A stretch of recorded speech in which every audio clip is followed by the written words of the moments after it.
सम्मिलित करूंगा। एसएम अशरफ मेरे साथ मौजूद हैं, जाने माने स्कॉलर हैं। अशरफ साहब, स्वागत आपका। एक तर्क दिया गया पुलिस की तरफ से कि जुमा जी सर, बहुत बहुत शुक्रिया, साल में 52 बार आता है और होली एक बार। जिनको रंग से परहेज है वो अपने घर पे रहें और नमाज अदा करें। क्या ये बयान जनरल स्टेटमेंट है अब सवाल या ये कंडीशनल चेतावनी है, और मुसलमानों में क्या सोच चल रही है इसको लेके?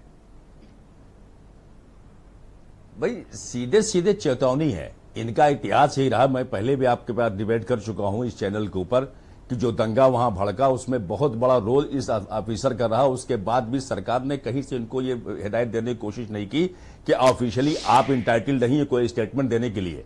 जब जिले का जो है एसपी, जिले का जो है डीएम वहां मौजूद है तो तुम्हें जरूरत क्या है इस स्टेटमेंट देने की? फिर आप कैसे तय करने वाले हो कि जुमे की नमाज घर में पढ़ो? आपको पता भी है जुमे की नमाज की अहमियत क्या है, वो भी रमजान के जुमे की। और पहली बार ये पढ़ रहा है क्या? 1961 में पहली बार जो है रमजान के महीने में दोनों एक साथ हुए। कहीं कोई खबर सुनने में नहीं है। और जुमा और होली कई बार ऐसा पड़ चुकी है और सरकारों ने उसको मिलकर एडजस्टमेंट करके लोगों से बात करके कमेटियों से और उसको एडजस्ट किया है। कितनी बार ऐसा हुआ है कि नमाज का टाइम आगे बढ़ गया है। आपको कोई कायदे की अपील करना चाहिए था कि भाई इस तरह का माहौल मत बनाइए। आप बात करते लोकल लेवल पे, आधे घंटे एक घंटे किसी मस्जिद के नमाज का टाइम बढ़ाना होता बढ़ाते। लेकिन परेशानी कहां हो रही है? सवाल सीओ अनुज का नहीं है। जिस बयान को यहां के चीफ मिनिस्टर इंडोर्स करते हैं उसके बाद बचता क्या है? आप सीधे सीधे गई कि कर्फ्यू लगा देते हैं मुसलमान नहीं निकलेगा। जब लॉ एंड ऑर्डर की बात आएगी आप सख्ती कर दोगे। मुसलमान बहुत सी बातें सख्ती में मानता है, ये भी मानेगा, नहीं निकलेगा। मुसलमान की एक तरफ प्रधानमंत्री जो है जहाने खुसरू प्रोग्राम में जा रहे हैं और बताते हैं सूफी परंपरा ने जो है हमको बहुत कुछ दिया है। हजरत अमीर खुसरू का नाम देते हैं जिनके आस्थाने पर जिन्होंने बसंत की होली वहां पर शुरू की। तो एक तरफ तो आप ये करते हो, दूसरी तरफ आप ही के लोग ऐसे बयान देते हैं। आपने जिस मंत्री का दिखलाया बयान अभी राज्य मंत्री का, इनको क्या बनना मुझे नहीं मालूम, लेकिन इनके बयान को आप सुन रहे हैं। ये कह रहे हैं तिरपाल ओढ़ के चले जाओ। तो अब सवाल इस बात का है कि जब इतनी नफरत माहौल में पैदा कर रहे हैं, इनके दिमाग में इसका क्या पॉलिटिकल मैं कुछ सवाल आपसे करना चाहता हूं। जिससे मिल रहा है ये मेरी समझ से परे है। 10 सेकंड भेजे। मेरा एक प्रश्न है आपसे कि जुमे की नमाज के पहले अथवा उसके बाद रंग पड़ जाना कोई गुनाह है? हाँ, देखिए साहब, पड़ जाना अलग बात है, रंग खेलना अलग बात है। बहुत मरतबा पड़ता है, हम लोगों में भी पड़ चुका है। अगर हम उस दिन निकले हैं, टाइमिंग का हमने ख्याल नहीं रखा, मान लिया रंग चल रहा, हम जाएंगे पड़ जाएगा रंग। सवाल ये तो हमें एहतियात खुद बरतनी है ना। अगर हमें नहीं जाना है, आप डायरेक्शन देने वाले कौन होते हैं?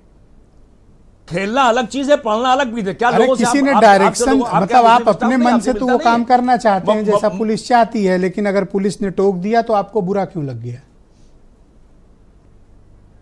नहीं, पुलिस टोक क्यों रही है? पुलिस का काम यह है, पुलिस का काम यह है कि आप लॉ एंड ऑर्डर को मेंटेन करिए और एकदम बाउंड करिए कि साहब ठीक है, इतने बजे तक जो है आप टाइमिंग को आगे बढ़ा लीजिए, नमाज थोड़ा देर से कर दिए। मैं नहीं समझता कोई कमेटी उसको नहीं मानेगी। और अगर आप ये कहेंगे तिरपाल होकर चले जाइए, आप मत निकलिए, अपने इसको जाओ घर से।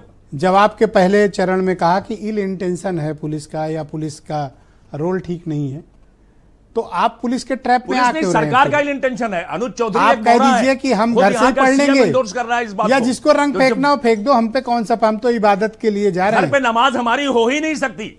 जुमे की नमाज घर पे हो ही नहीं सकती।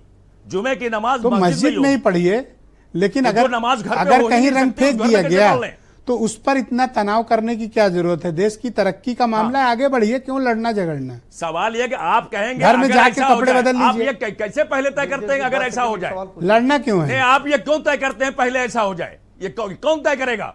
अगर मगर पे तो बात ही नहीं हो रही ना। जब जो होगा, जो सिचुएशन होगी उसको आदमी फेस करेगा। काम आपका। भाई कल को आप वायलेंस जैसी स्थिति होगी, हो जाए, क्यों अगर हो जाए, कल को कोई वायलेंस होता है तो फिर पुलिस को इंटरव्यू करना पड़ेगा। हमसे उम्मीद रखते हैं आप क्यों नहीं वायलेंस करेंगे? आप भी तो वायलेंस कर सकते हैं। आपके लोग वायलेंस कर सकते हैं। क्या किया नहीं किया? 100 लोग पहुंच गए वो मस्जिद पर जाके संभल के, उसके बाद हंगामा करने लगे। शुक्रिया आपका अशरफ साहब, आप मैं समझ गया। लेके आते। मैं जो डिबेट के प्रारंभिक उद्बोधन